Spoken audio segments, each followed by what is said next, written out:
Our water committee organized this event, and it is a joint committee of both leagues. Both Rita Sudman and Ann Omstead have been core members of the Joint Water Committee, and they will moderate the questions in the Q&A segment of our webinar after the speakers have made their presentations. I would now like to turn over to Rita Sudman, who is both a league member, but who also was executive director of the Water Education Foundation for 34 years. Rita. Thank you. Thank you, Jane. And when I did leave the foundation, come back to San Diego, the first thing I found was the League of Women Voters, because, I want to tell everyone that's tuning in, maybe you all know, some of you are new, but the League does fantastic work. And I was surprised at how many people research these issues. So please support the League and consider being a member. So I want to give you a little background before we have our great speakers. So as you may know, the Colorado River is one of the most dramatic and the most tapped rivers in the world. The river sustains 40 million people, 30 Native American tribes, irrigates nearly 5.5 million acres of farmland, and supplies more than 4,000 megawatts of clean hydroelectric power. It runs 1,400 miles from up in the Rocky Mountains to the Gulf of California. Its mighty flows carved the Grand Canyon, and the Colorado River Basin spans 7 states. The Upper Basin states you'll be hearing about are Colorado, Wyoming, Utah, and New Mexico. And the Lower Basin states are Arizona, Nevada, and California. Now, this cartoon by Steve Breen, a great cartoonist, the thin blue line, I call it, and historically and to today, this is what we fight over, the shrinking Colorado River. The line is getting thinner. So the entire basin, though, is rich in natural beauty and biodiversity. And the system is highly engineered with an extensive network of dams, as most of the people actually live outside the basin. Water is delivered to big cities such as Denver, Salt Lake City, Los Angeles, San Diego, and Tijuana. Agriculture uses about 70% of the water in the river and behind the dams. The biggest reservoirs are Lake Powell in the Upper Basin and Lake Mead at Hoover Dam in the Lower Basin. A group of government agencies manages the river, including state agencies and the federal government. Now, this is dividing the Colorado River. The Colorado River is, again, the most fought over and the most regulated river in the United States. The country's first interstate compact dividing the river was agreed to in Santa Fe, New Mexico in 1922, when 7 basin states agreed to set up a group of rules to govern the river. Now, Secretary of Commerce Herbert Hoover brought the states together, and there's lots of stories about how he locked them down in a room, etc., but he got the deal done. Now, the needs of Mexico and the Native Americans were not included in this equation because, frankly, it was 1922, and that's just a sign of the times. We're dealing with that now. Thus began the rule of the law of the river. The original agreement overestimated the amount of water in the river, and climate change has decreased the available water even more. This old agreement requires significant water be released from the Upper Basin to the Lower Basin states and also to Mexico as a later deal over a 10-year period. Now, in my experience as a water journalist, the states strongly fight over water, all the way to the precipice. They're making an agreement, it's not going to be done, and then suddenly it is. But this year could be different. Now in 2026, the states must agree to a new plan, a new set of rules on how to manage the river in the future. And this comes amid one of the driest winters in decades. The negotiations are setting a dangerous precipice. Yes, it's a stalemate right now. They've already blown past a February 14th deadline that was set by the federal government. Now, if the states cannot agree to a plan to conserve and manage the system, the feds will do it for them. They'll enforce water cuts, and it won't be pretty, and there could be decades of court fighting. The draft EIR the Bureau of Reclamation has released has as its potential option the idea that every state will lose significant amounts of water. In the lower basin, California could be cut by a third, and maybe twice that amount for Arizona and Nevada. Colorado in the upper basin is a key state in the negotiations and holds half the basin's apportionment of the river water. And Colorado wants to hold on to that water. Now, where are we in the negotiations today? The final answer to that question is a matter of great importance to 40 million people. And here in San Diego, we get two-thirds of our water, up to two-thirds of our water from the Colorado River. Tonight, we have a panel of representatives of the lower basin states and some reporting on the positions of the upper basin states. They will help us to understand the options and the possibilities of our Colorado River future. Now, I need to note that because of time issues and because of the audiences mainly from San Diego and Southern California, there is a heavier emphasis on the lower basin. We have three panelists from the lower basin, two from California and one from Arizona, and one panelist representing the upper basin. We will hear from each of these panelists, and then, as you know, you will have time for your questions at the end of the presentations. Now, it falls to our first panelist to summarize positions of the Upper Basin. Alex Hager has the tough duty to explain to the audience the thinking of the Upper Basin states. Now, Alex is currently a public radio reporter at KJZZ in Phoenix, but he previously covered water in the Upper Basin for public radio stations in Colorado, and he certainly keeps up with his Colorado River sources in the Upper Basin. His work has often been featured on national NPR programs, and he is the 2025 recipient of the Water Journalism Award from the Water Education Foundation. And incidentally, I just have to say that the foundation is a wonderful, respected source of free and low-cost information for folks. So if you want maps, documentaries, briefings, tours, and I said free information, go to watereducation.org. Okay, end of plug. Alex, take it away. Well, thank you so much, Rita. And what Rita also failed to mention is that the journalism award I was given is the Rita Sudman Journalism Award. So it was a pleasure to meet her back then, and I'm grateful for the recognition.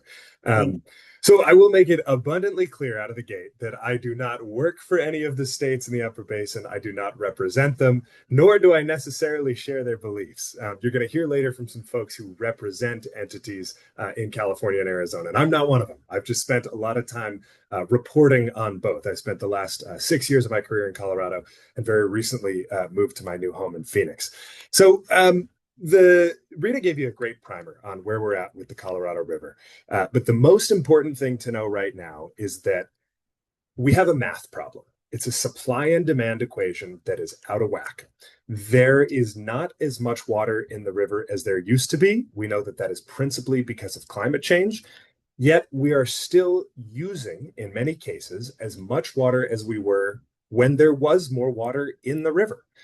So supply has gone down significantly. Demand has not changed accordingly. So the big question in negotiations right now is what can we do about that demand side? For the most part, we cannot meaningfully make a lot more water. You'll hear maybe a little bit about ways that we can make a little bit more water, but all of the work is going to be done on the demand side. The significant majority of it is going to be how much do we use on farms and in cities and in manufacturing all across the Western US. This is a basin that stretches from Wyoming to Mexico. I've had the privilege of reporting from all 7 of those states, as well as the country of Mexico, talking to people to get their perspectives about why water is important in each of those places. So before we hear from some folks in the lower basin, why don't we hear about some folks who are in the top half of the river system?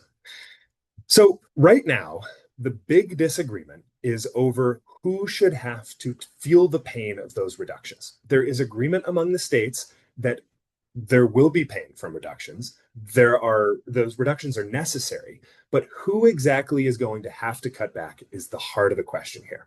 So I'm going to do my best to characterize this Upper Basin position, and know that the other panelists are far more plugged into these negotiations because oftentimes they're on the inside of these big conversations. So I know that I'm going to get corrected on a couple points here, but I'll do my best. So the states in the Upper Basin right now are basically saying we feel that the Lower Basin should have to take not only the majority, but perhaps even all of the reductions going forward. And the reason that that's the case is twofold. One is sort of a philosophy, and the other is a quirk of a 100-year-old legal agreement. So right now, at this point in negotiations, there have been a number of opportunities for the states to say, look, we have come up with an agreement on how we can all use less water. All of the people watching this from the sidelines have said that that is entirely necessary, have said that each of the 7 states needs to give up some water. But the Upper Basin states have more or less said, we are not going to have mandatory permanent reductions going forward. And the reason is that they say they already feel the pain of reductions because of where they are in the river system. The majority of the Colorado River that gets used from Wyoming to San Diego on city streets in Denver and farm fields in interior Southern California by rafters and skiers and birds and fish all along the way, the majority of that water starts as snow in the Upper Basin, in the mountains of Colorado, Utah, and Wyoming. The way the river's managed, though, is to basically take that pool of water that's created by the snow and spread it out a little more evenly. Because of that, it means that the Upper Basin states have to deliver a required amount of water to their Lower Basin counterparts every year, regardless of whether it's been a booming wet year where the slopes are full of snow, the rivers are rushing, or whether it's been a year with not so much water, like we've seen this year. If you've been following reporting or seen pictures, it is brown ski slopes and craggy rocks sticking out where there should be snow. So the Upper Basin states say, look, we're not going to sign up for new permanent reductions to a water supply that is variable every year. Their point that they're trying to make is that they have to take reductions at the hands of Mother Nature every year it doesn't snow a lot. And because they have to deliver that set amount of water to their downstream counterparts every year, they feel the difference between what Mother Nature provides and what they have to send down every year. So that is a major point of where we're stuck in negotiations right now. We have seen the Lower Basin states come forth with a proposal for some cuts to water use. I think there are onlookers who would say that those cuts need to be even deeper, but they have said, we're going to volunteer some reductions to our water use, and we'd like our counterparts to do the same. For over a year now, we have seen those counterparts basically not volunteer new reductions on the grounds that they are already taking reductions at the hands of Mother Nature. That's where we're stuck.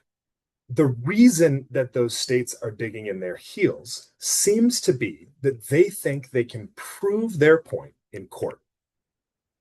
So the whole system of the Colorado River and the laws that govern it go back more than a century. The foundational document of the Colorado River is an agreement called the Colorado River Compact. It was signed in 1922 between those 7 states. And like we said earlier, it generally excludes the 30 tribes that are in the Colorado River Basin and the country of Mexico, despite the fact that they are very much party to water use. And that agreement is very particular with its language. And the Upper Basin states are leaning hard into those particularities right now. Basically, the idea that they have to deliver a set amount of water every year is worded a very certain way. And the document from 1922 says that the Upper Basin states shall not deplete the amount of water flowing from the Upper Basin to the Lower Basin beyond a certain amount. The Upper Basin is saying, we're not the ones depleting that water. It's not because of our use. Mother Nature is the one depleting that water. Mother Nature is the one putting less into the system. And even though we have this legal obligation to deliver a certain amount of water, it's not our fault that we have less to send. So right now, that is where negotiations stand, is that for the better part of a year, we've basically been at a stalemate. The negotiators in those rooms have not budged much from their original positions. And I will not try to summarize too much of what they're saying because we have one of those negotiators speaking later on the panel. But for the most part, from the outside looking in, those negotiations have been stuck at those two original points of contention. And so the question is, how do we have a path forward when the consensus around the region from farm groups, from environmentalists, from city leaders is that we have to reduce use somehow? How do we move forward when the people inside those negotiation rooms are not able to do the thing that everyone says they have to? And the question right now is, can the Upper Basin volunteer the kind of cuts that the Lower Basin would agree to? Can the Lower Basin move forward with a plan that, basically goes forward with the we're not taking any cut stance that the Upper Basin seems to be digging in its heels on? Or is another party going to have to come in and settle this for them? So right now, it seems like we are ticking closer and closer to that other party coming in and settling it for them. Like Rita said, the federal government ultimately is the one that manages this water system. It pulls the levers at Glen Canyon Dam in northern Arizona, at Hoover Dam in Nevada. And basically, if the states can't come to an agreement, the federal government will impose its own system for managing the water, and it's likely to be very unpopular. We are on course right now for a big legal fight that would likely end up in the Supreme Court. Almost everyone you talk to says that that is a bad idea, including, I think, all of the negotiators themselves. But so far, we have not seen those negotiators steer off of that course because they are stuck on those two opposing philosophies. So I look forward to answering some more questions about this. I really look forward to hearing what some of the people who actually make these decisions have to say. But hopefully that gives you a little bit of a picture of where we're at based on the stance of the Upper Basin states. Alex, I asked you to do a lot by summarizing the positions of the people you were covering, and you really delivered. I appreciate it. I think you made it understandable to our public.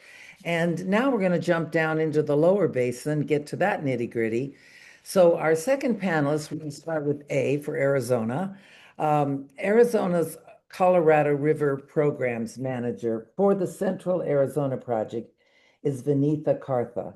With a background in planning and water management and 20 years of experience, she is part of Arizona's negotiating team on the river. Now, the Central Arizona Project brings water from the Colorado River to Phoenix, Tucson, and tribal and agricultural areas. Arizona gets almost half its water from the Colorado River, so it's a big deal. The Central Arizona Project is a junior water rights user on the river. Frankly, that means that California holds the stronger water rights. We've got the cards. So, Vita, take it away. Thank you, Rita, and thank you, Jane. And I think, Rita, you did a fantastic job walking through and providing a comprehensive introduction. And Alex, I truly appreciate how you were crisp with your overview of the Upper Basin. So I would like to share some slides, please, because given this is a different state, it would be nice to have some visual. I'm a visual thinker, and that's what I plan to do with you all. Hopefully you can see my slides. Yes. In a slideshow. Great. And a very warm evening from Arizona. It's really hot here. We just got off the 100-degree weather today. It is 25 degrees more than normal. Alex probably knows this better than I because I probably hear him reporting. Welcome, and thank you very much for this opportunity to present our story to the California, especially in San Diego, one of the places that I visit quite a bit. My name is Vinitha Kartha, and I serve as the Colorado River Programs Manager with the Central Arizona Project. So Colorado River supplies are extremely important to the state of Arizona. We have 4 distinct water supplies as our sources, and Colorado River forms almost 40% of that supplies, followed by groundwater, which is almost equivalent. It's 41%, followed by in-state rivers, forming about 18% of our supply. And these are salt and woody rivers. They are very, very much very much a seasonal flowing system. It's not water sources like Colorado is. And then we also have an up and coming source, which is the reclaimed water. It used to be 3% about 10 years ago. It has slowly gone up to 5% given the conditions of our water supplies across the basin. So I'm going to be talking about the light blue section of this pie chart, which is Colorado River supplies. So the state of Arizona has a total of 2.8 million acre feet allocation. Rita talked about Colorado itself, who has 4.28 million acre feet. California has 4.4 million acre feet of allocation. The state of Arizona has 2.8, Nevada has 300,000, and Mexico has 1.5.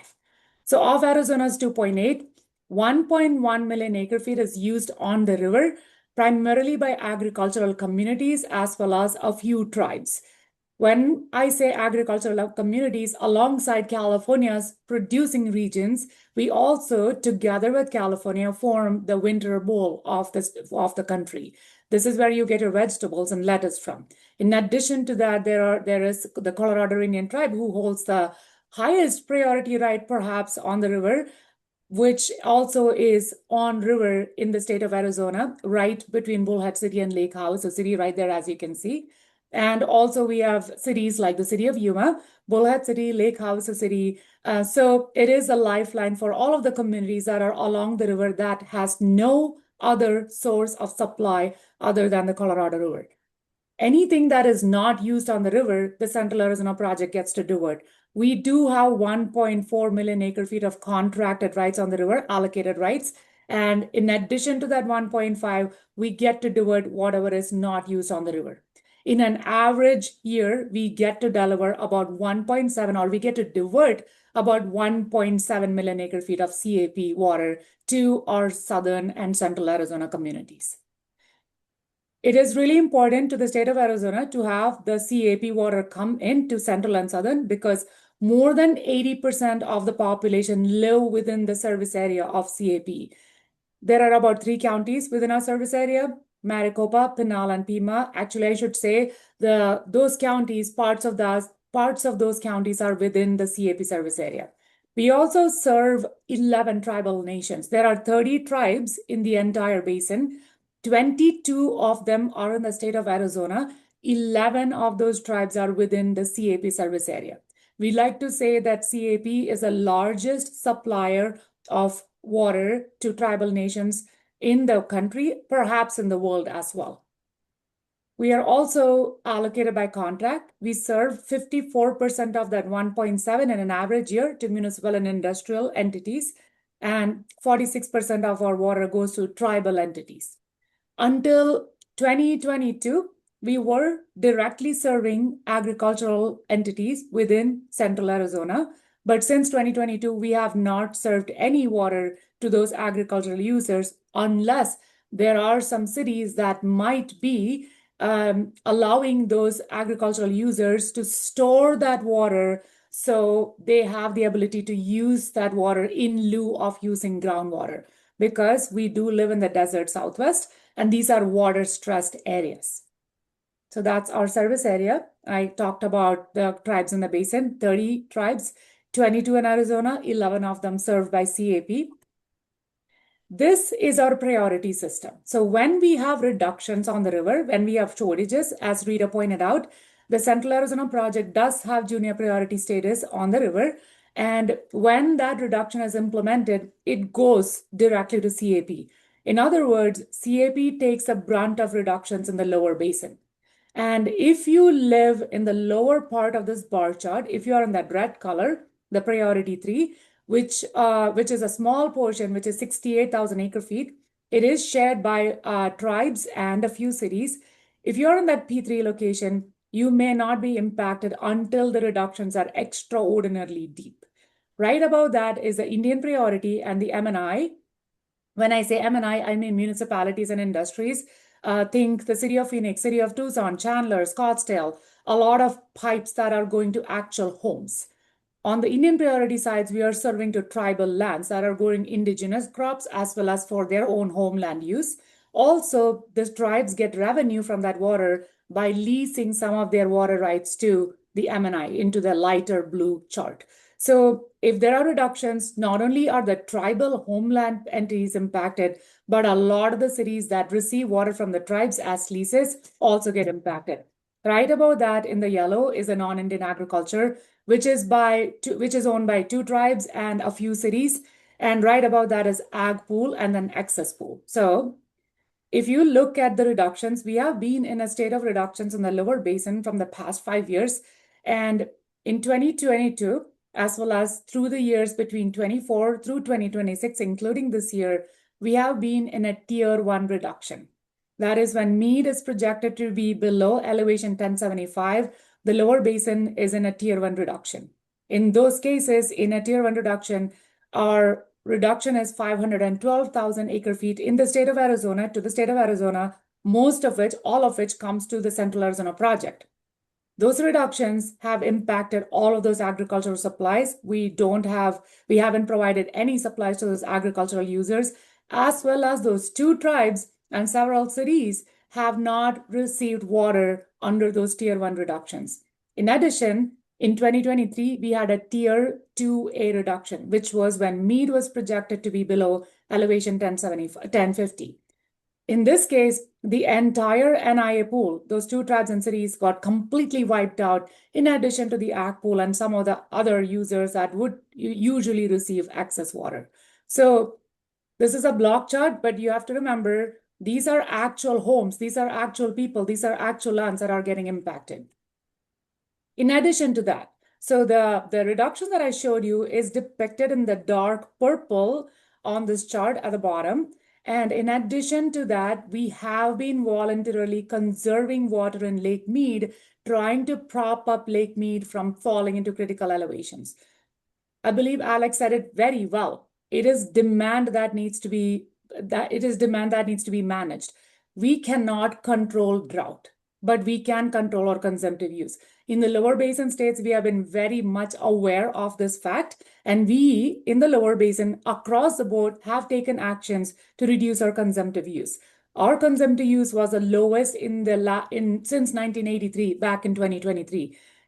We have continued to reduce our uses. As you can see, not only do we have mandatory reductions, but we have also voluntarily conserved water since 2014. Within Arizona, just by ourselves, we have conserved almost 5.5 million acre feet in Lake Mead. This is helping us going to dead pool and also preventing us from getting into really bad reductions. This has caused a lot of issues, large-scale land following. It's been very hard for a lot of the communities to prove assured water supply. If you have a home in the state of Arizona within the active management areas, you have to have an assured water supply certificate, essentially proving technical, legal, physical availability of water supply for the next 100 years. And given the reductions that you saw, a lot of those communities no longer can use that NIA supply to prove their assured water supply. And of course, increased groundwater pumping, there's been a lot of on-farm and county-wide economic impact. And we, in the lower basin, had produced a 760,000 acre feet reduction to Arizona. And together between Mexico, California, Nevada, and Arizona, we had proposed a 1.5 million acre feet reduction going forward pretty much most of the time. In those cases, CAP's cuts go much deeper and start to get into that Indian and Ammonite priority pool. Going forward, I want to quickly talk about the DEIS. Rita talked about DEIS. This was an environmental impact statement, which was published in January. There were a few alternatives, and I wanted to show you. In orange is the reductions to our total allocations, which includes Mexico. So imagine that as a reduction to the 9 million acre feet. So under no action, which is the second bar chart, under no action, there's a 7% reduction to the entire lower basin, including Mexico. Of that 33% go to CAP. Let me take your attention to basic coordination, which is the third chart. And there is a 16% reduction to the entire lower basin, and 77% of that goes to CAP. That's because it's based on priority. If you look at maximum operational flexibility, 44% reduction to the lower basin, 98% of that go to CAP. In contrast, if you look at those red arrows, Upper Basin has no mandatory reductions, absolutely none. And I also want to show you the impacts to CAP. So if you look at the the third bar chart from the bottom under the maximum operational flexibility, if this were to be implemented in the deepest reductions, CAP would get 24,000 acre-feet of supply. It is a wake-up call for us. Under the basic coordination, which is the fifth bar from the bottom, CAP would get about 237,000 acre-feet in the deepest shortage.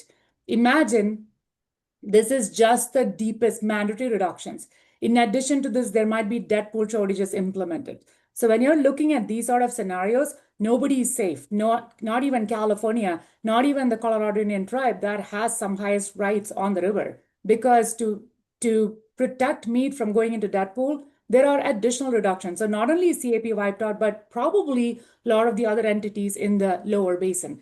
You have to remember, our lower basin is the economic engine in the entire Colorado River Basin. 70% of the population lives here. 70% of the economic productivity is here.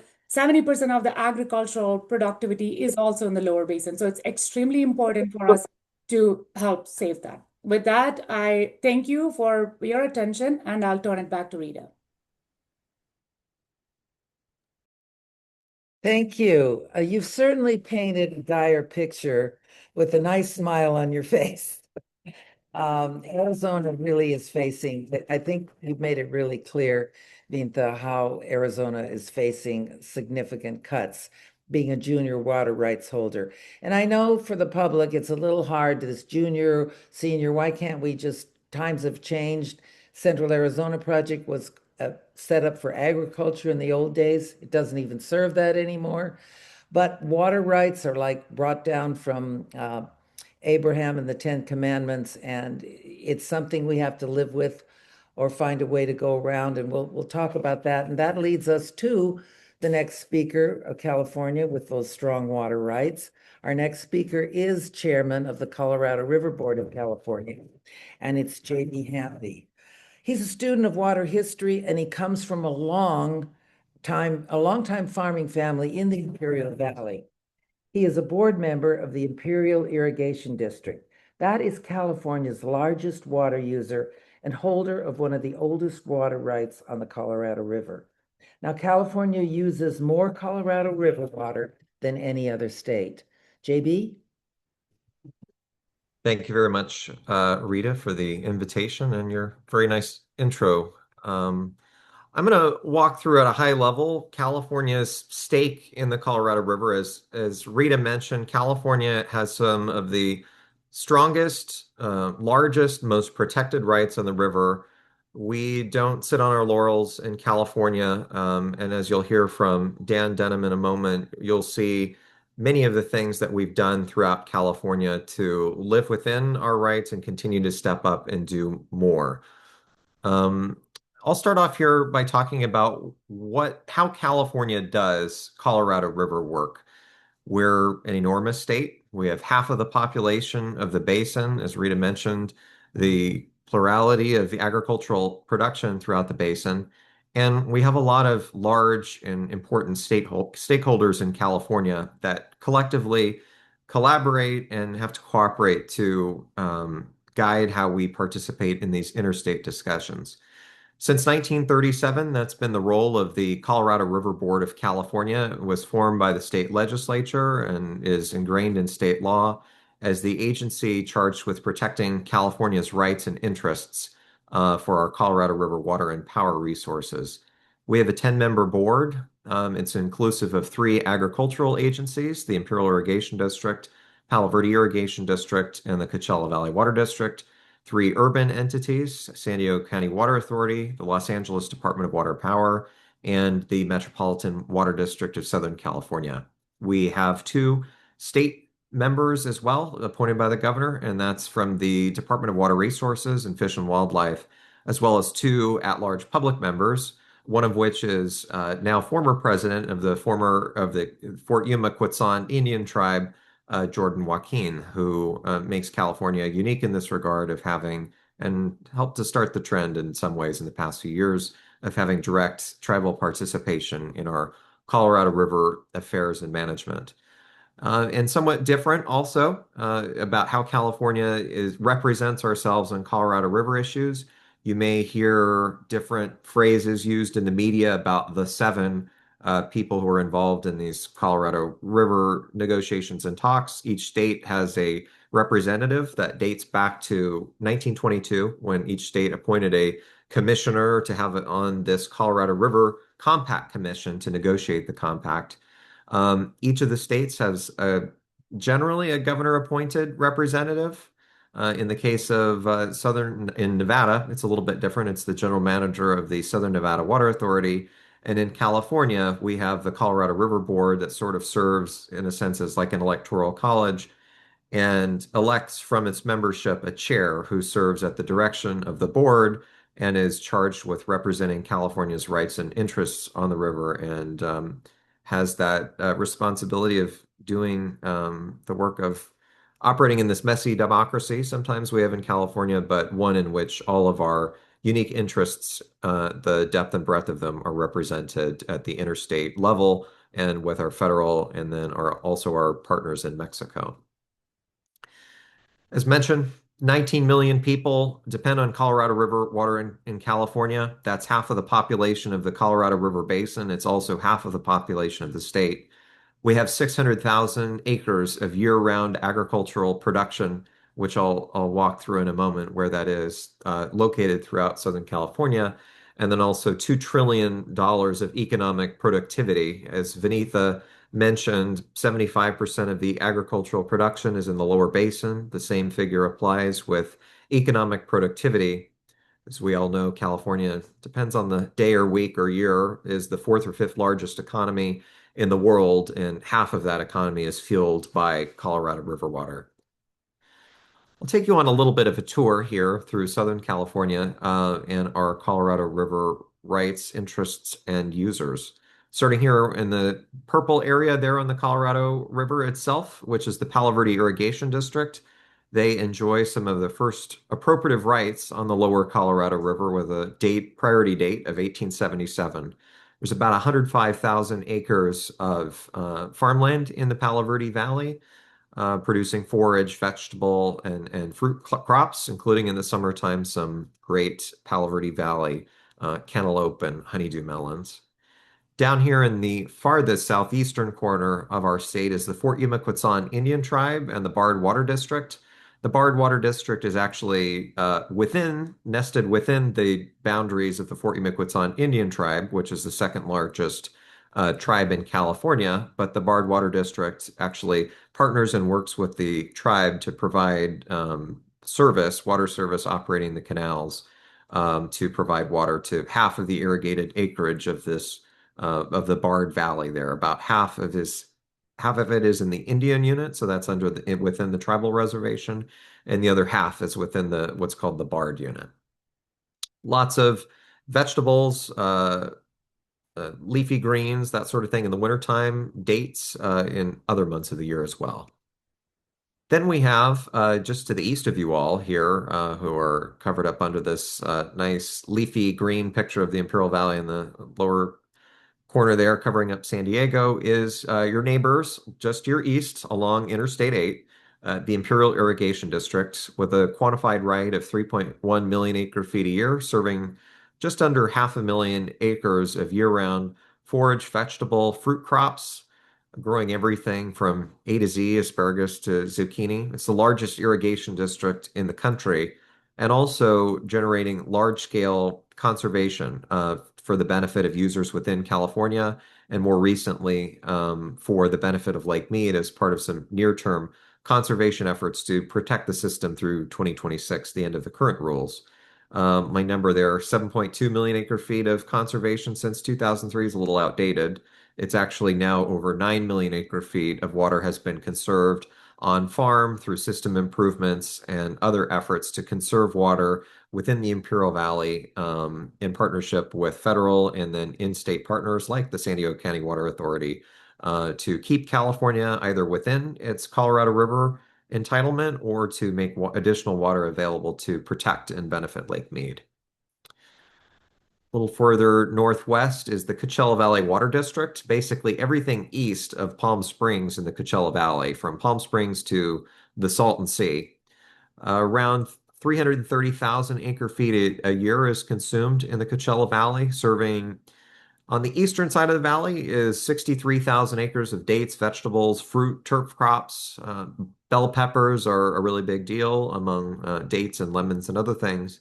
And then the west side of the Coachella Valley is good at growing houses, tennis gardens, and other fun resort type activities that you can enjoy year round, as people do.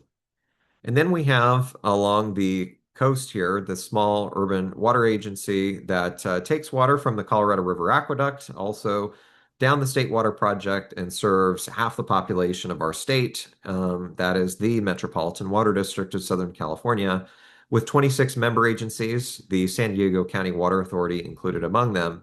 It's the largest urban water provider in the United States. Metropolitan has a basic apportionment under California's 4.4 to 550,000 acre feet a year of water from the Colorado River, which is supplemented under some long-term agreements within California with an additional up to 590,000 acre feet a year of additional supply potential in partnership with the aforementioned other agencies and users in California, with conservation, forbearance, fallowing, exchange, and other transfer programs.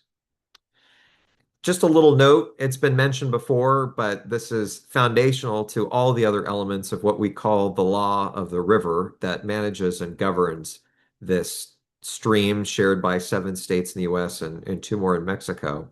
And that's the 1922 Compact. You'll often hear the way the compact is divided up, and the basic premise is each basin gets 7.5 million acre feet a year, so the same to those 3 lower basin states that consume or generating 75% of the ag, 75% of the economy, and then the other 50% goes to the other quarter within the upper basin states. Not quite exactly the way it works in the practical reality of what the compact lays out. And I'll get to that in a moment as well. The way the compact provides it, at least in my and Vinitha's mind as well, I think I can safely say, is that the compact requires the upper basin not to cause the flow at Leaf Ferry to go below 75 million acre feet over any 10-year period. So that's 7.5 million acre feet a year on average.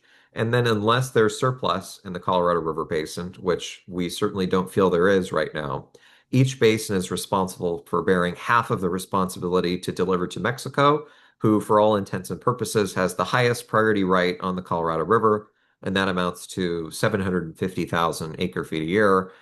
So in our mind, the basic premise is the upper basin is responsible for delivering 8.25 million acre feet a year.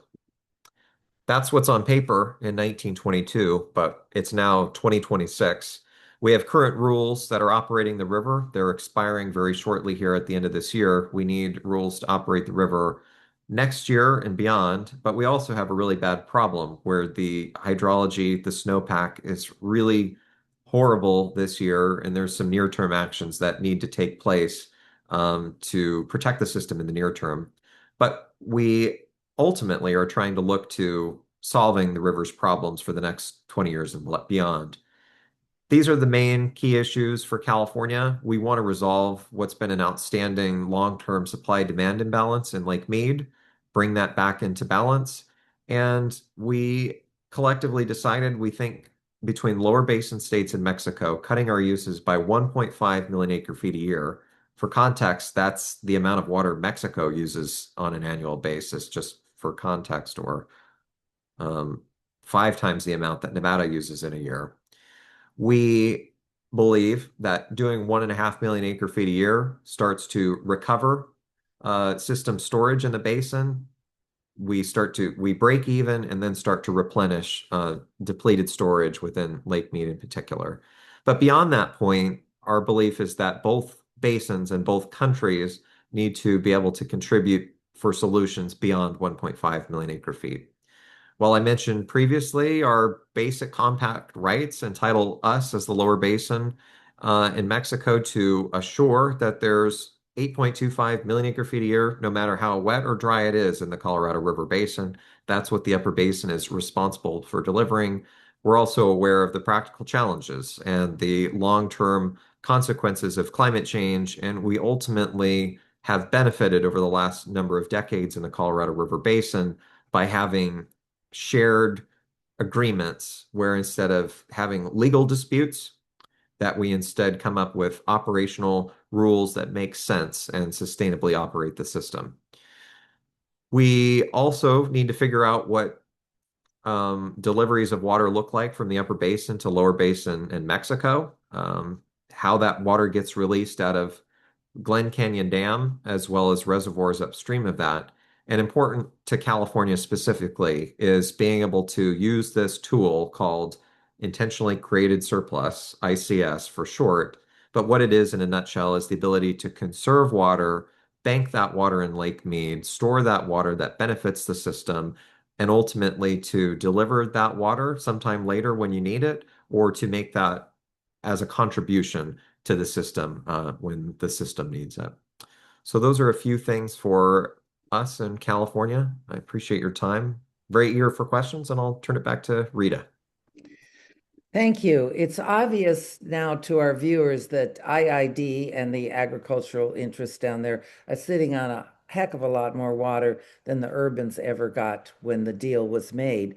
But I want to say that in the last 20 years or so, I've seen IID and now under younger leadership do a tremendous amount of conservation and progress that to diversify, to use their supply and to save water. And the deal with San Diego, which we will get into with San Diego gets water from the Imperial Irrigation District, and our next speaker will talk about that. So thank you again, JB.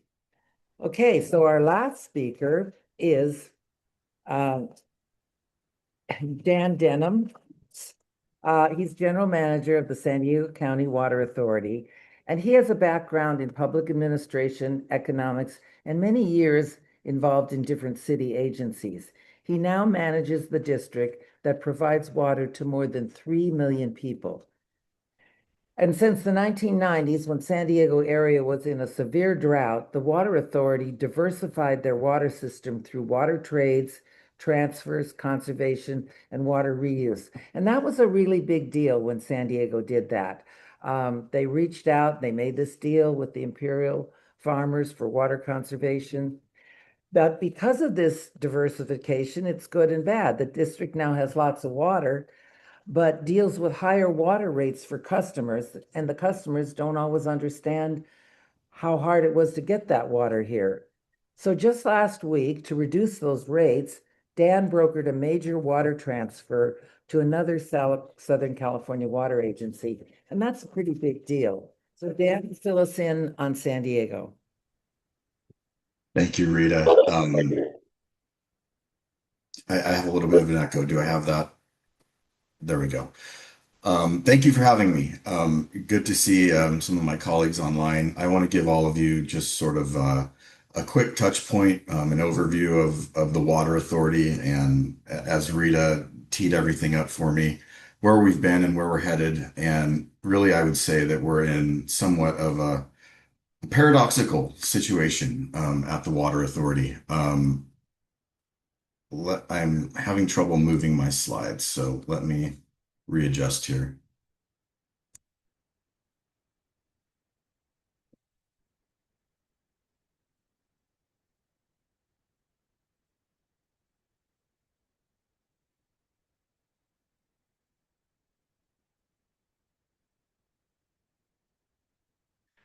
Hope you all can see that.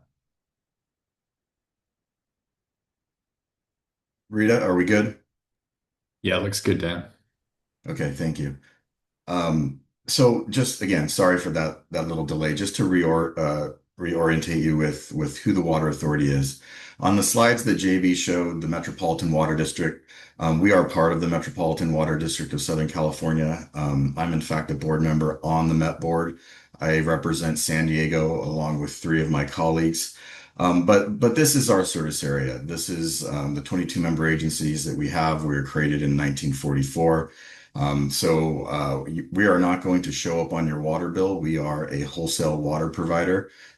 We obtain our water through a variety of sources that I'll get into in a minute here, but nonetheless, this is the structure we have. And with these 22 member agencies, we have quite a unique governance structure. Our governance structure resembles that of metropolitan. It's very similar, created by the legislature, the California legislature, in the same way, which is based on a voting percentage tied to investments in the system and purchases of water. So intuitively, the city of San Diego is our largest customer, while smaller, more rural districts like Uema in North County or even Lakeside in East County have a smaller proportional share of the overall voting structure at the San Diego County Water Authority. The city of San Diego's vote share is about 43% of the total for any action that we take. So just kind of going forward in terms of how do we get to this place? Well, some of you may remember the drought of the 90s, and I think that was, well, it was our wake-up call. These were the headlines. These are headlines that you don't see any longer. But nonetheless, it's what prompted us to reach out to our neighbors to the east in the Imperial Irrigation District and the Coachella Valley Water District and start talking about what is still today the largest agricultural to urban water transfer and water conserved through the lining of earthen canals in the Imperial and Coachella Valleys. We did that because at that point in time in the 90s, we were 95% dependent on the Metropolitan Water District. So what we were facing was a severe drought, and as the headlines show, potentially a 50% curtailment in our supplies.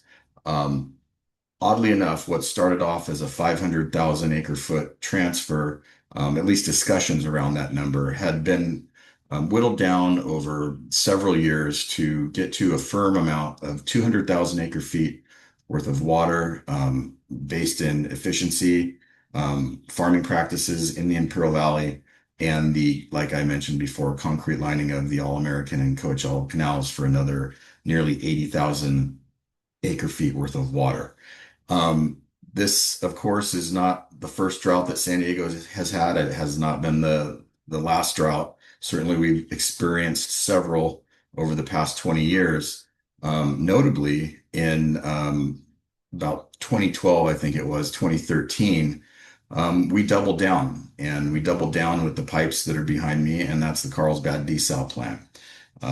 With that plant, it was over $1 billion, and as many in the region will attest to, it is the most expensive water that San Diegans have. It is probably twice the cost, if not 3 times the cost, as some of the other sources that we have, but arguably it is drought proof and it's on tap for us when we need it. Heading into our diversification efforts, you see the chart there from the 90s, where we were at in 2023. So our resource mix is quite diverse. What you see in the blue and the red, those are our Colorado River supplies. Like I've been mentioning, the conserved water transfer with the Imperial Valley, and then the conserved water from the canal lining projects. We buy a small amount of water from Metropolitan in 2026. That 14% that you see there, this slide is outdated, is very close to zero at this point. Recycled water remains a big piece of the pie, and of course the desal water and other sources of conserved water. But heading into the future, I think that what you all hear, at least here locally in San Diego, is that the city of San Diego, some of our East County agencies, and the city of Oceanside are moving towards water reuse. That is the paradoxical situation that is causing San Diego to be a very unique player on the river. But it's not just that local water supply development that's bringing more water in and causing a surplus. Really, what's happened in San Diego is that population growth has slowed. So much so that what we are projecting alongside our partners at Sandag is that population growth in the region will be relatively flat over at least the next decade, if not longer.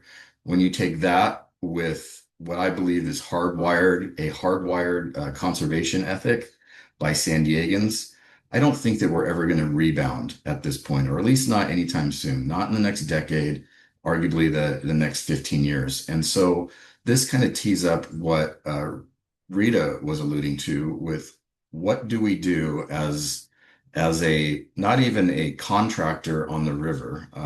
We are unique. We are a one-off because of this agreement that we do have with the Imperial Irrigation District. So how do we rebalance this resource mix that's in front of you? Well, what we're attempting to do, and as alluded to last week, we were able to enter into a 20-year agreement to exchange water with a portion of Riverside County. This is water that has been conserved through the canal lining projects, through the transfer of the QSA in general, but it largely represents a surplus of water from the entire resource mix there that you see on the screen. Moving forward, the Water Authority, although not directly at the table, we are part of the Colorado River Board of California, and Mr. Hamby represents us well. And so what we're looking to do is provide what we can, any options, try to think creatively out of the box on how we can move some of this water within California to our neighbors to the north, while keeping California whole, and perhaps even exploring what a legal framework looks like for exchanges with other states, that being Arizona and Nevada in the lower basin. We're looking to make some progress on that effort in the coming year, and I think that it would fit nicely into the 2026 guidelines negotiations. We do have the Carlsbad desal plant as a source of that supply. We have the ability, it's a 56,000 acre foot plant. We're probably at a third of that capacity right now, and we do have the ability to expand it by an additional 6,000 or 8,000 acre feet. So a lot of options for us in terms of rebalancing this resource mix. But I say all of that because it's almost reached an existential crisis, I believe, as many of you will probably agree with where your water bills are going. I know that there's rate fatigue. And so any ability that we have to carve out a piece of this pie to provide some ratepayer relief, that's really what we're looking to do.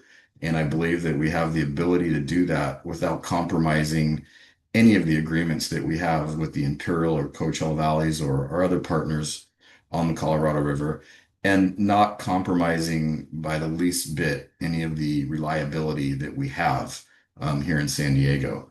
With some of these exchanges that we're looking at, if they're successful, it still means that the Water Authority, and this was confirmed in our most recent urban water management plan, that by rebalancing this resource mix, San Diegans should never face a curtailment in water the way that we have in the past in the 90s out through 2050. I'll stop there, but I do want to make sure that you see my Steve Breen cartoon. It does represent what I just described. It's local water. It's water purchased from Metropolitan. It's the desal plant. The Colorado River water represents what I've been talking most about in the agreements with the Imperial Valley and Coachella Valley. And of course, Pure Water San Diego, whether that's the San Diego Reuse Project, the East County Project, or the Oceanside Project.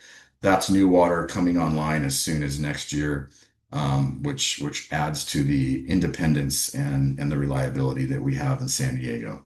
So I'll stop there and leave some time for questions, Rita. Thank you. San Diego has certainly faced challenges over the years, and they really responded to them and should be sitting in a good picture, which they are. But the rates are something the public, it's hard for them to understand. The problems of water come at a price, and you've got the water for them. And as the old Governor Brown used to tell me when I was a young reporter, Rita, water with problems is better than no water at all. So you got the water anyway.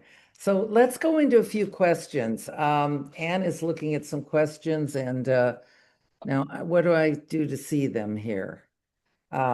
But I'll ask the first one. The public always asks us, and maybe some of your neighbors do you, well, why can't we just do more desal? Dan alluded to the fact that it's very expensive, but there have been things in the news recently. There's a project called Blue Ribbon, which is talking about $40 billion, 8 power plants by nuclear power in the Gulf of California. I mean, is this great thinking out of the box, or is this just crazy? Where it takes us away maybe from solving the real problems, but do we need to think big? Anybody thoughts on desal, which could make trades and transfers for the other states? Well, since I'm the one with the pipes in the background, I'll jump in. I don't think it's crazy, but it's also not necessary to have desalination plants up and down the coast. Rita, I think is, as you mentioned, it's capital intensive. It's a significant investment. And if there have been any lessons learned from the San Diego County Water Authority, it's that your projects have to be planned methodically. There's a project right now that the Metropolitan Water District of Southern California is considering, which is Pure Water Southern California. That is a multi-billion-dollar project. Now we're talking about water, maybe 150,000 acre feet, but there's not necessarily a need for it right now. And so I think that what I want to end with this comment is ratepayer fatigue is real, as we've talked about today, and as you mentioned. And so bringing these things on in a methodical way is probably the best approach. Good old conservation works, but I think that there perhaps is not much left in the sponge to squeeze out. And so what this gets to is, how do we work within the resources that we have? And I think that some of these exchanges that we've been talking about evidence that. I would also say that other entities, whether that's the Upper Basin or even within California, perhaps may need to spend a little bit of money. And the Water Authority has certainly done that. You see the consequences of spending that money, but all the cheap water is gone. And I believe that we could use some help from the federal government in some form. That's what helped kickstart the QSA with federal and state funding. So this carrot and stick approach as it relates to funding probably is something we need to be talking a little bit more about. I do want to take a stab at adding a little context there, if you don't Good. mind, Rita. Sure. One thing that I think is really important to know when we're talking about the Colorado River is that we are not going to run out of water, at least not anytime soon. The current situation on the Colorado River does not mean that we are going to see the end of life in the West, but we are going to see the end of life as we know it. There are going to be big changes to how we use water. And I think a big piece that kind of looms in the background of this conversation about should we invest more in desalination or some of these other methods that we have to tweak the supply side a little bit is the fact that there is enough water to sustain life in a lot of ways here, but it means that some of the uses are going to have to change. One of the big things is that agriculture uses the vast majority of water from the Colorado River. Now, we can't suddenly go and say, well, let's just, tweak that equation so more people in cities have the water than agriculture, but the water is there. And so there are ways to go and change where and how that water is used. And one of the biggest ones is by paying farmers to stop using it to grow their crops and bringing that water instead into places with higher population density. There's a lot of big questions about whether that is necessarily a good idea. It's bad for the economies of certain agricultural areas. It might mean changes to the identity of regions of the country that have long depended on growing crops. But we know that there is a lot of water available if places that want it badly enough are willing to pay for it. And so one of the reasons that we have not seen greater use of desalination is because so far, in a lot of instances, it is cheaper to go and free up that money from farmers using the same money that you might have put towards desalination in the first place. It's not going to last forever. It's still fairly expensive and it's politically fraught. But the reason that we haven't seen technologies like desalination ramped up at a massive scale is because there are other and oftentimes more affordable ways to get water that are also in the mix.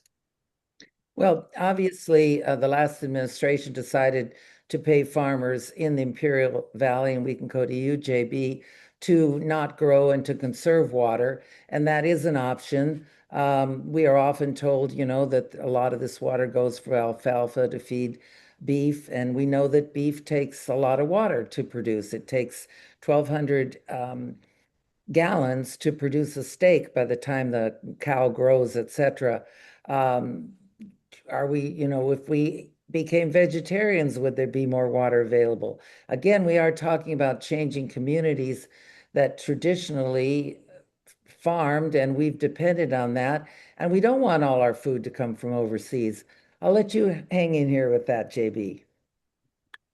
Sure thing. I think, as you alluded to earlier, particularly within the case of an Imperial Valley, and if there is similar interest across the basin, we can do a heck of a lot. And if there were similar efforts as there have been in the San Diego County Water Authority to fund and partner and work to free up additional supplies, we'd be in a very much different and more productive place in the basin than we find ourselves now.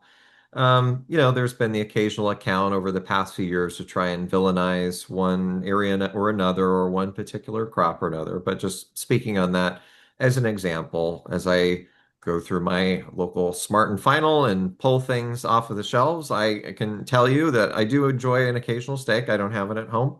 But when I go to the store, I do get some milk for my cappuccino I make at home, and I pull off of the shelf some Greek yogurt that is also an alfalfa product, and some cheese as well, which as well is something that is an alfalfa derivative. So certainly that is something that the Imperial Valley produces of, in addition to growing peppers and lemons and actual cattle here as well, and lettuce and kale and broccoli and all the other stuff that gets grown here. And the same in the Yuma Valley. And what we know for sure is that in the case of our communities here in California, in the Palo Verde Valley, Imperial, Bard, Quetzalcoatl areas, and Coachella, as well as our friends across the river in the Yuma area, these are some of the most productive agricultural regions in the country that are producing 365 days of the year when much of the rest of the country is blanketed in snow. It's a pleasant and delightful 80 degrees, and we're harvesting some great carrots and alfalfa and other things at this time of year. So there's great efficiency with the amount that's produced in our communities all throughout the year. Also, to the discussion about and building on Alex's earlier your comments there, is there's great opportunity when there's a willingness, there's a way to generate water and to make things happen.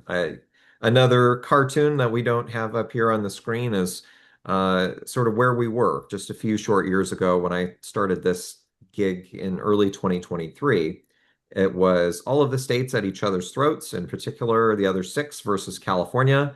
That was a very unpleasant thing to enter into.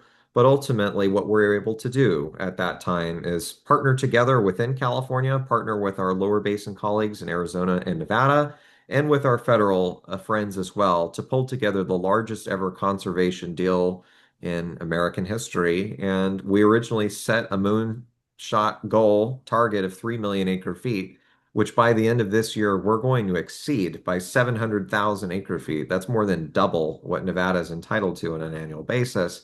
And not only that, we will have accomplished our 3 million acre foot goal a whole year early. So that involved massive participation from our urban friends throughout the basin, Metropolitan, the Central Arizona Project, Southern Nevada Water Authority, agricultural users in the Imperial Valley within the CAP service area, and others in Southern California. So big things are possible when there's a willingness. Could you tell us, JB, about how much in the last couple of years has been paid to the district and farmers to do this great conservation? Do you have a number for that at all? No number comes to mind in terms of the dollars, but I can speak in terms of the results, which is since 2003, since the partnerships began with San Diego, Met, and others, and in addition with these more recent conservation efforts, it's been over 9 million acre feet of Colorado River Yeah. water. I know it's a significant number. It's a fair number that they've been given, but let's go over to Arizona real quick. There's a question here about water availability affecting development in Arizona. We see how much Arizona's growing urban. Are the planning boards restricting development at all in Arizona? I know you're looking at big AI development, and I've read that one 100-word search on ChatGPT takes 1 bottle of water. So we're really looking at water. Since you're not providing for agriculture, can you speak to development for water? Are you going to be getting it from the Indian tribes too? Give us a little rundown there. Sure, absolutely, Rita. I'm happy to answer that. So one thing we have to remember is the state of Arizona has had something called a Groundwater Management Act since the 1980s. Are you able to hear me fine? Yes. Yes. Okay. So we have had an act called the 1980s Groundwater Management Act. And that was put in place so as to enable the state of Arizona to bring the Central Arizona Project Canal into central and southern Arizona because there was a lot of groundwater pumping. As a result of the Groundwater Management Act, we have a few regulations. Like I mentioned during my presentation, any development that is occurring within those 3 AMAs, and remember, those 3 active management areas are part of the Groundwater Management Act. This is where Central Arizona Project serves. If you are located within those 3 active management areas, no matter what you do, you have to have assured water supply certificates from a water provider or an adequate water supply certificate, which essentially means if you're using groundwater, it has to be replenished by you or by an agency called the Central Arizona Groundwater Replenishment District. So we have a lot of checks and balances in place. Those entities that get those 100-year assured water supply certificates, they usually have a portfolio, which essentially is similar to the pie chart that I showed you, which has Colorado River supplies, groundwater, reclaimed water, as well as surface water supplies. And Dan Denham's pie chart was excellent because what he's pointing out to is when you have a more diverse portfolio, like how we invest in different things, is probably better for our city. So I do want to plug in. We support desalination, we support collaboration with our neighboring states. But coming back to our state, we as a state, not only do we have to provide those certificates, we have those entities come back to us every 10 years and update those certificates. So we are constantly looking at them. We have a model, which is looking at the groundwater model. And every time somebody comes in to renew their certificates, or when someone applies for a new assured water supply, we look at that model.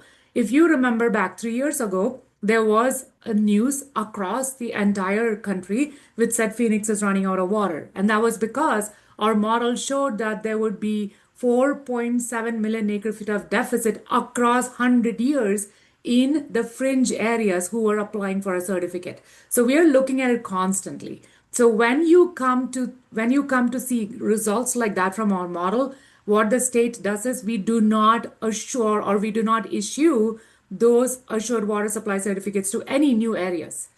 I also showed you my flow chart or the bar chart where some water uses, the NIA priority within our bar chart, within our CAP, no longer is receiving water from the last 5 years. And if we take that additional reduction that the lower basin states agreed to, more entities are going to get cut out. So if somebody were to come in for an assured water supply certificate right now, and if they have that NIA allocation, that is no longer a supply that they can rely on. So we have a lot of checks in place. Okay. Vanessa, does that mean then that the AI data center that's being proposed for Imperial County went there because they couldn't go to Phoenix? Is that what that means? Thank you, Anne. I don't think I can speak to the business decisions that entities make, but we do have the Taiwanese semiconductor manufacturing industry right here. They just approved Fab 2 in the Phoenix area. It is extremely important for national security because we are looking at China versus Taiwan and so on. So we also have Intel, who is another chip manufacturing. We have a whole lot of data centers. So the business decisions that they make is probably not just based on water. It's based on a whole bunch of things. But we already have 2 massive chip manufacturers that are extremely important to the country's national security. And they're located here. They just approved the second fabrication plant 3 weeks ago. So if TSMC agrees to that, we have water, City of Phoenix is able to provide, and we are very much regulated and controlled by best management practices. We have the most stringent regulations on groundwater use within the entire country. Thank you. Okay, there are a number of questions about water rights, which is hard for sometimes folks to understand how strong these are sometimes. The compact it's always been that it would be easier to work around the compact than change the compact. Behind the scenes, are there any discussions about going into the future? You know, we're still with this 1922 agreement. Well, all of you are at the table, so chime in. So, as much disagreement about the compact that there is, as voraciously as people have thoughts and ideas about them, everyone is committed to the compact, no matter what state you're in. So it's not a polarizing issue. Whether you're California, Arizona, or Colorado, everyone will very firmly assert that the compact matters and must be respected. Nonetheless, as you mentioned, Rita, over the past 25 years or so, there's sort of been layer after layer of states coming together and developing operating agreements for the river. 2007, the states came together and figured out how to implement shortages in the lower basin, how to come up with more flexible ways to move water from Lake Powell to Lake Mead. 2019, states came back together again, came up with the drought contingency plan to do additional efforts between upper and lower basins and develop additional measures within the lower basin. And there are fundamental differences that Alex alluded to earlier about what the compact means, which has been layered also with the fact that we have really dynamic hydrology in the downward direction that we weren't anticipating, certainly in 1922, when the river we were imagining then was well over 15 million acre feet, and this year it's anything but. So we have collectively thought in the lower basin in particular about creative ways that we can adapt to the hydrology that we have today and try to work together as a basin moving forward. One has been, yeah, sorry, go ahead. You go ahead and finish that thought, and then I'd like to ask the other panelists if they agree that we can't somehow junk the 1922 compact, that we have to work around it. I'll tag Vinitha with our natural flow idea, which is, I think, a great idea about how we do flexible things. Sure, absolutely happy to do that, JB. So I think JB alluded to this. Compact is sacrosanct, especially for the lower basin water users. So because we have been at a crossroads standstill for the past few years, last year the lower basin states proposed a natural flow concept. Essentially, what we would do is look at the last 3 years of natural flows that are flowing in the river. So when I say natural flows, that means if there was absolutely no development on the Colorado River, there were no reservoirs, what would be the flow in the river if there was no reservoirs, no uses? So reclamation calculates that volume, and if under our natural flow concept, if you were to look at the last 3 years of natural flows, take the average of 3-year flows and then take a percentage of it. Both JB and I alluded to the type of economic productivity, the type of population that is in the lower basin. It is 75%, but we were agreeable given the way the river has been functioning, given the historic low levels in the system, and given the flows that are reducing, we were agreeable to perhaps looking at a percentage that's much lower than 75%.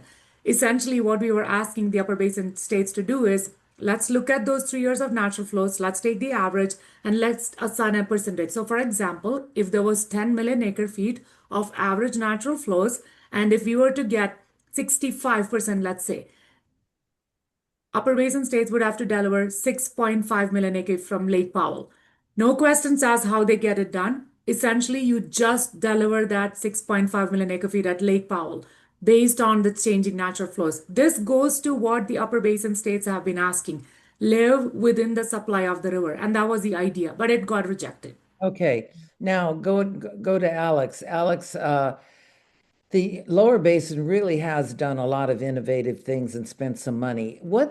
Is that really happening in the upper basin? I don't see that kind of innovation.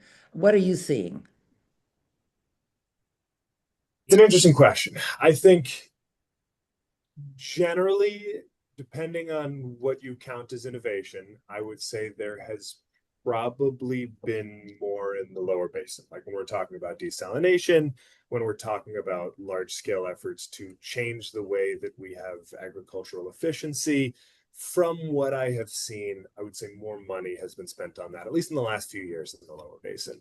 I think, one thing that is kind of a subtext to a lot of the questions that I think people have been asking so far is a difference between what we can do with water and what we should do with water. And right now, we have a lot of really smart people working on the question of what we can do with water. And a lot of times, I think bigger questions about what we should do with water don't necessarily get asked. And a lot of that is because of the constraints of the compact. So the Colorado River's water does not necessarily get used in a particularly free market way. You know, there's a lot of other resources that get used in this country based on, you know, kind of what is the best use of that resource. And a lot of times the best use of that resource gets decided by who can apply it where to make money. But because the Colorado River's water is allocated by a old legal system that has proven relatively inflexible over the years, we have, you know, vegetables being grown in Southern California with a tremendous amount of water in a way that I think has benefited the country greatly. We have all gotten used to diets where if you live in Buffalo or Minnesota, you can still get a fresh salad in the middle of the winter. However, to stop that quantity of water from being used there is not necessarily an easy way to change that. If we decided, I'm not even saying that it is the best idea to stop using the water there, but there's a lot of people who ask questions like, why don't we tone down the amount of water that's being used there? There is not a mechanism within the Colorado River to go and flip that switch overnight because the right to use that water is protected there. In Arizona, there's a lot of really smart people making sure that when developers come in, there is a way for new homes and new businesses to be built in this state with the guarantee that they can have water for 100 years. There are incredibly smart people building systems to reuse water, clean up sewage, and make sure that we can get every last drop in the system again. But that is all happening without a way to get the question of should we be doing that development necessarily like in the process legally. So I think that these are all really fair questions. People oftentimes ask, should we be using the water for new homes in Phoenix? Should we be using the water for alfalfa in California? Those questions are important, but the way that we manage the river and the laws that guide how we use the water don't necessarily allow for those questions to be introduced into the process that we use to figure out what the next policy is going to be. Okay, you know, there's a question here that comes up once in a while, so I want to bring it up. Is in the newspaper, sometimes you'll see that alfalfa is grown in the Imperial Valley and maybe in Yuma and shipped to Saudi Arabia. I know, Vita, you know about that, JB. What's happening with that? Is it something people should really be concerned of? Farmers have the right to grow and sell what they want, but you know, it's virtual water. We are exporting our water through the food to Saudi Arabia. Is that a big deal or not? JB? So forage is one of the crops that gets grown here super productively in the Imperial Valley, whereas in the Upper Basin, you have some alfalfa being grown. You can maybe get a couple cuttings of it during the summer months. In the Imperial Valley, you can do so very efficiently and get 10 plus cuttings a year of some very highly productive stuff, great protein content for animals, which are not limited to cows and includes bales going west on Interstate 8 and going to the San Diego Zoo to feed the giraffes and all the other fun animals there. It goes to other animals northward in the state who, when California is experiencing some really bad droughts in other parts of the state, Imperial Valley is able to help supply that demand to get your real California milk continuing to flow as well. Certainly some gets exported. We have a global economy. It's a relatively small share of it. But certainly what we have going on here in the Imperial Valley is productive and efficient year-round agriculture. And that's certainly one of the things that gets grown. And Rita, let me ask yeah, I another was going to question. ask if you had anything to. I think that we should mention the water deal that the Water Authority made with Western Water District last week. Is that what we're going to be doing in the future? Are we going to be seeing where the water is available being sold to where it's needed, traded around depending on what the situation is in each of those individual areas? What do you think, Dan? Well, it kind of gets back to some of the themes that we've talked about willing buyers and willing sellers and paying market-based price for water. I candidly would like to see more of that. It is what has worked between San Diego and the Imperial Valley for the past 20 years. It is something that has sustained agriculture, as JB has described, and it's candidly sustained the urban coast, the way of life that we live here in San Diego. And it's not cheap, and we knew it wasn't cheap, but it was an act in the 90s that we knew we had to do. And so with Western in particular, they were willing to do 20 years later what we did back in 2003. And so the extent to which more of that occurs and everyone is made whole and it's better water resource management, then yeah, I would hope to see some more of that. Now, I know we're running out of time, but should people be concerned that if we have extended drought and climate change, and we're looking at a worst case scenario where the water, Mother Nature doesn't send it to the upper basin, and they physically can't send it. We may have the water rights down here, but if they physically can't send it, is that an extreme scenario, or is that something that the public should consider? All of you. I'll go first. So this year is absolutely horrendous. We have 58% snowpack. We haven't seen snowpack like that ever. Not in my lifetime, not in the historic records that I've seen. It's pretty bad, which means the inflow, the flow that is going into the reservoirs is going to be horrible. And we are going to have to take some drastic measures. And as JB mentioned, we are also on the verge of compact compliance next year and even this year. If Powell releases were to be reduced this year, we would be in compact compliance. That means if that compact compliance is breached and if there's no agreement between the 7 basin states, there certainly could be some litigation. Somebody might ask to change that. So I would say it is not a drastic, not ever happening scenario. We are observing it right now. And we were going from the early 1900s where we had 16 million acre feet flow to somewhere here where we are getting 4, 8, 9 million acre feet of flow. So that's a lot of that is supply that's coming down. I want to go back to something that Alex was saying, Dan was saying, JB was saying, and also want to go back, harken back to something that I said. We cannot control drought. The only thing we can control is one, reduce our uses and also increase supplies that can come from drought proof, like recycling and also desalination. I'll stop there and turn it on to maybe JB. Sure, those are great. Anybody else want to chime in on that drastic scenario that the public should really worry about? Not getting the water? Water is important. There's less of it around. We all need to do our part. That includes everyone.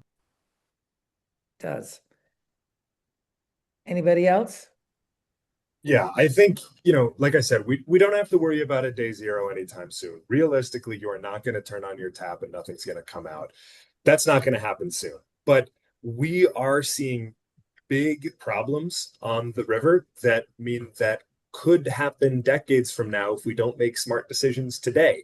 We built not only a system of water use, like the homes and farms that use the water, but a system of water management that requires a certain amount of water to be there. And the big problem we're seeing right now is that the dams that hold back our big reservoirs, they will not be able to pass water from one side to the other if water gets much lower, because we never imagined that the river would get this low when we built them decades and decades ago. We can't just go in there and change those dams overnight. The way that we get out of this problem is by making decisions about how we use water. And that decision has to be using less across the board. And right now, our best hope for doing that is through those negotiations. So far, from what I have heard, again, one of the other panelists is on the inside of those rooms, but from the outside looking in, from what I have heard, is the states are not really looking at a sweeping long-term strategy to reduce water use. What we are most likely to see, if anything at all, is a shorter-term plan that allows the states to have a few more years to make sure that water does flow through those dams, and then talk again about coming up with some bigger, longer-term reductions. But right now, all of the energy is focused on those negotiations because that is our best hope for coming up with those big region-wide demand reductions that everybody agrees are the best way to avoid big problems. Do those of you at the table agree that we'd be lucky if we just get a couple years of agreement and then have to keep fighting this thing? Is that what you see, Vintha and JB?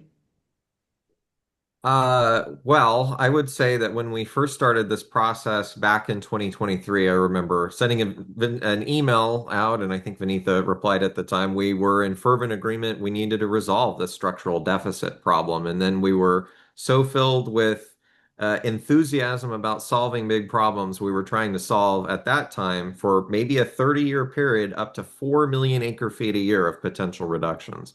What you've seen more lately, and as Alex has alluded to, this vast decline in terms of the ambition of what we're trying to solve for and achieve as the negotiations have dragged on over the years. And we've just tried to go from those levels in terms of volume and duration down to maybe can we get something for 5 years? And then more recently, can we get something for this year and next year to now, can we even get an agreement on how this river should be operated for this year based on how horrible the hydrology is this year and what are the actions necessary? So where there's a willingness to be able to compromise and work together, there's great things that we can achieve. That's certainly where we in California and our partners in Arizona started this process out just 3 short years ago.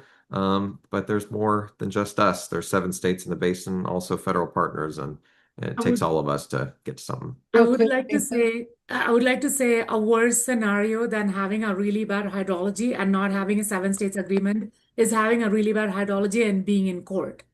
So what the 7 states are trying to do right now, it's not that we don't agree, we need a long-term plan. We absolutely, like JB said, when California, Nevada, and Arizona started to work on together, we came up with a perfect plan. We were willing to put on the table up to 4 million acre feet reductions, but Upper Basin states must share with us. We cannot be taking reductions from something from a future, but the current consumptive use. So what I want to say is that we're looking at a short-term plan just to give us enough time to get our act together where we can agree on more certain terms for the 20 years. So it's not an escape.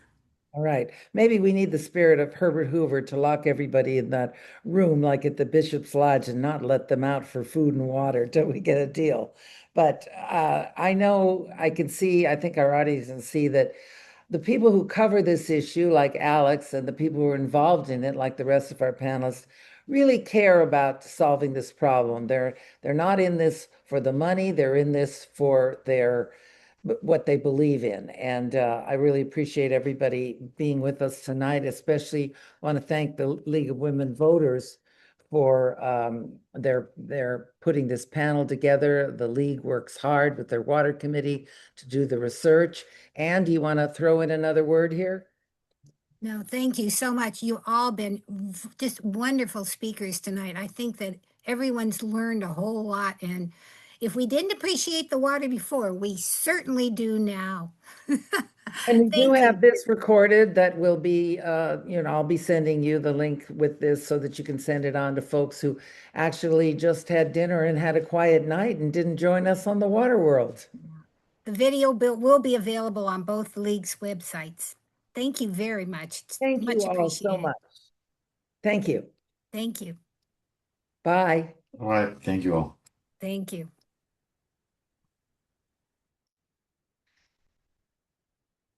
Here's my thing.